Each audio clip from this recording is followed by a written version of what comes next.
Salutations tête de nage, je suis le chef et bienvenue dans ma toute nouvelle émission. Une émission qui s'appelle Dragon Ballology, une émission entièrement consacrée à Dragon Ball et son univers.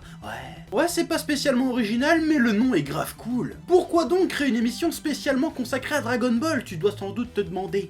Ouais. Et bien au-delà de faire des vues comme une grosse pute, c'est surtout parce que Dragon Ball est et restera mon manga préféré, que j'ai énormément de choses à dire dessus. Parce que qu'on soit clair, j'aurais pu faire une chaîne entière consacrée à l'univers de Dragon Ball, et j'aurais sorti le même nombre de vidéos que je sors maintenant sur ma chaîne. Attention, je suis un fou à ce point-là, hein, d'accord? Mais j'ai pas envie de parler que de ça, j'aime bien aussi parler du manga dans sa globalité. Donc, c'est ce que je vais faire, c'est qu'une fois ou deux par mois, je vais m'accorder ma petite récréation, hein, une petite vidéo sur Dragon Ball, ses personnages, son univers, sa mythologie et tout ça. Donc si tu peux pas blairer Dragon Ball, t'emballe pas. Ça ne va strictement rien changer aux autres programmes de la chaîne. Ça veut pas dire non plus que si je fais un menu best-of ou un truc comme ça, je ne parlerai pas de Dragon Ball dedans. Parce que quelque part, je fais ce que je veux. Tout ça pour dire que si t'aimes pas Dragon Ball, eh ben tu pourras regarder tous les autres vidéos, ça va rien changer. Voilà, donc... En plus, je sors largement cette vidéo par mois, voire une dizaine par mois, de plein de sujets variés et différents, pour que tu me fasses pas chier. Donc me fais pas chier, voilà. Et je compte profiter de ce premier numéro pour réparer une grande injustice. L'injustice Krillin. Dragon Ballology, c'est parti. Ouais. Krillin, Krillin ou Kulilin apparaît pour la première fois dans le volume 3 de Dragon Ball, et depuis lors, est un personnage incontournable de l'univers Dragon Ball. Il est le premier vrai rival de Goku et deviendra même son meilleur ami. Souvent utilisé comme comic relief, le personnage mûrira et grandira dans l'ombre de Goku. Le personnage prendra toute son importance lors de l'arc Piccolo, au début duquel il meurt assassiné par Tambourine. Nous assisterons là à la toute première véritable mort d'un personnage principal de Dragon Ball. Par sa mort, nous découvrons un nouveau danger. Piccolo, nous découvrons aussi que oui, le monde de Dragon Ball peut être tragique et mortel. La mort de Krillin nous a permis de voir, nous lecteurs, à quel point c'était un ami précieux pour Goku. La mort de Krillin a rendu Goku plus mature, Dragon Ball plus mature. Mais ça, la plupart des gens, ils en ont rien à branler. Tout ce qu'ils trouvent à dire sur Krillin, c'est oh là là il est chauve, oh là là il est petit, oh là là il meurt tout le temps. Et ça, putain que ça m'énerve, parce que Krillin est un personnage les plus importants, intéressants et attachants de l'univers Dragon Ball. Ouais. Krillin, c'est le mec qui a toujours évolué dans l'ombre de Goku. Il aurait pu devenir un haineux, être un jaloux de Goku. Et ben non, le gars a toujours soutenu son pote et a toujours continué à s'entraîner pour un jour être digne de lui. Et bordel de merde, il est digne de lui. Krillin, c'est l'un des seuls personnages de DB, hormis les Saiyans et tout ça, qui a affronté tous les gros méchants de Dragon Ball Z.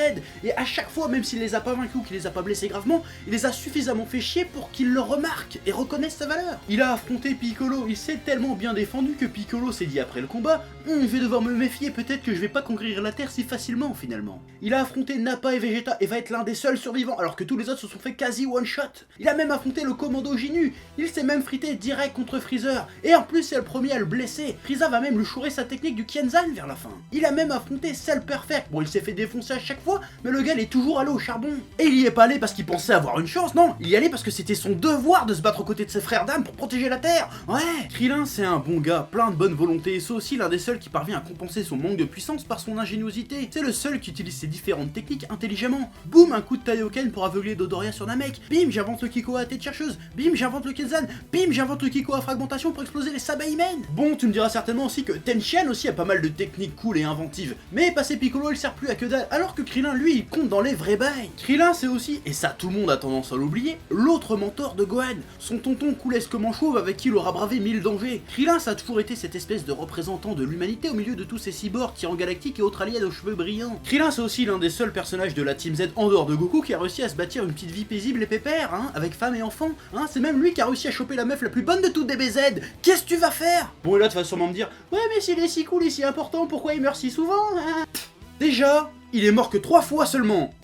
Bon ok c'est beaucoup, mais chacune de ces morts, à part peut-être celle contre Boo, a marqué l'univers de Dragon Ball tout entier. Première mort, fin du Dragon Ball enfantin et insouciant, place au combat en jeu mortel au sauvetage de monde. La mort de Krillin a fait de Goku le héros qu'il est. Seconde mort de Krillin, Goku devient le Super Saiyan. Goku ne supporte pas de perdre son ami une seconde fois et devient le guerrier déchaîné qu'il est au fond de lui. Comme si Krillin était au fond l'une des encres qui rattachait l'esprit Saiyan de Goku avec son humanité. Et ça c'est beau. Bon ok, Toriyama a sans doute pas poussé la réflexion aussi loin en écrivant cette scène, mais ça marche quand même. En plus après ce combat, Dragon Ball prendra une ampleur encore plus grande. Alors oui, aujourd'hui, on se fout de la gueule de Krillin parce qu'il meurt tout le temps. Mais à l'époque, quand on découvrait ses morts, on n'était pas comme ça. Oh non, il va encore crever. On était non, pas Krillin, pas Krillin.